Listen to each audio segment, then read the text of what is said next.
Omuwala afiiridde ku Facebook live. Omuwala afudde nga ali ku Facebook live ng'akoze Facebook agezaako kulaga bantu be updates ezigenda mu bulamu bwe era nga afudde ali mu swimming pool. Kino kitegeeza ki baganda bange?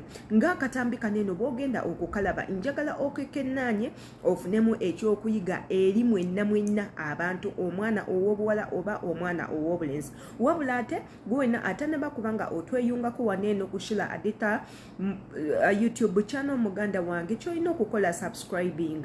Mbaterayo updates ennungi, mbaterayo wako omulungi, toyina kumusuwa subscribing ekigambo bwe kiri. Kwata mukade akabeera waggulu, akade ako kagenda kuyambako buli video yonna gye nteekayo gw'ogenda okuba nga osooka ogiraba. Video zino ze tuteekayo zibeera za mugaso, mulimu baganda baffe abeetaaga okuba nga bayambibwa naye nga tebamanyi wa watuufu wa kutujja. Kyova olaba tubagamba subscribing, ate woba omaliriza subscribing okwate ku kadde, bw'okakwatako bajja kuba bakuwa message bakugambe jangu olabe ekiri ku channel, jangu olabe ebiriyo. Wabula nga ate abeerawo baweereza amanya nga yenze Shila Adita. Mwebale nnyo mwena abaneekumirako. Ka video kaneno ke mbateereddeyo kalaga muganda waffe afudde ng'afiiridde mu swimming pool olw'okuba nga abadde agezaako okuwuga. Baganda bange, bw'obanga tomanyi kuwuga, bw'obanga tomanyi kukola kintu, teweeteeka mu life ending olw'okuba nga ogezaako kulaga bantu nti ekintu okisobola nga tokisobola. Accidents zibeerawo, drowning ebeerawo, mulimu abakubibwa amasannyalaze, mulimu gaasi bakuba naye abatta, mulimu abafuna obubenje, emmotoka ng'ebakoonye, abalala emisota ne gibaluma ne bafa. Accidents zisobola okubeerawo buli wamu, naye ekintu kyonna nga tokisobola, don't you dare try it, kubanga tomanya, oyinza okufa, oyinza ofuna obuzibu, oyinza otuukibwako ekintu ekyamanyi. Wabula katugendeko mu ka video tukalabe tukekenneenye then tukomewo.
ndowooza akatambi ako mukalabye bulungi nnyo. Omuganda waffe afudde ng'ali ku live ng'agezaako okukola live kulaga banne obulamu bwalimu, okulaga banne nti naye agenzeeko okusanyuka. Ebintu nga bino tubiraba era tubikola naddala ffe abaagala kamera. Oyinza okugenda ku Facebook live n'olaga abantu ng'ofumba naye n'otamanya. Ogenda kulaga abantu ng'ofumba, oyinza olaga jjalala gaasi n'ayabika, oyinza okulaga jjalala by'ofumba ne bisirira, oyinza olaga jjalala by'ofumba ne bikuyiikira ebintu ng'ebyo. Era nabaterayoko akatambi ku page yange ya Facebook, omwana eyali azanyisa emmundu ng'ali ku Instagram live n'agisika mu butanwa ate nayemala n'agita essasi nelimukuba nelimuyitamu mu mutwe n'afiirawo. Era nabalagako akatambi abaana ab'obuwala abaafa. Abaana ab'obuwala abaafa oli ng'agezaako okuvuga emmotoka eno nga wali mukola TikTok, emmotoka enaaneva eri n'emukuba n'afiirawo, ebintu ng'ebyo. So baganda bange, ekintu woba tokimanyi tokigezaako, don't try it so hard, don't push it, kubanga the more you push it tomanya oyinza ofuniramu obuzibu. Bw'okiba kiganye kireke, bw'oba tokisobola kireke, siganye okufa munnange etteeka. It's something you cannot run away from, it's something you cannot hide away from, it's something you cannot stop, kubanga eryo teeka. Obulamu okukuvaako munnange ye last episode of your life. Kasitofa, death is the last episode of life. Kyaputayo eba eggaliddwawo nga ovudde mu bulamu bw'ensi. Wabula kitalo nnyo ddala Bambi, katusabe Mukama amusonyiwe ebyo byonna byonna ebyamusobako, agumye bakama be, agumye mikwano gye. Teekako n'okubanga agumya abantu ababadde ku live, ababadde bamulaba mikwano gye, ababadde bamufollowinga. Amannya nsigadde nze Sheila Adita gwena atanaba kubanga subscribinga, likinga, commentinga, wabula ate era nja kubeerayo nga mbatuusako updates za buli kintu kyonna. Imbagalanya.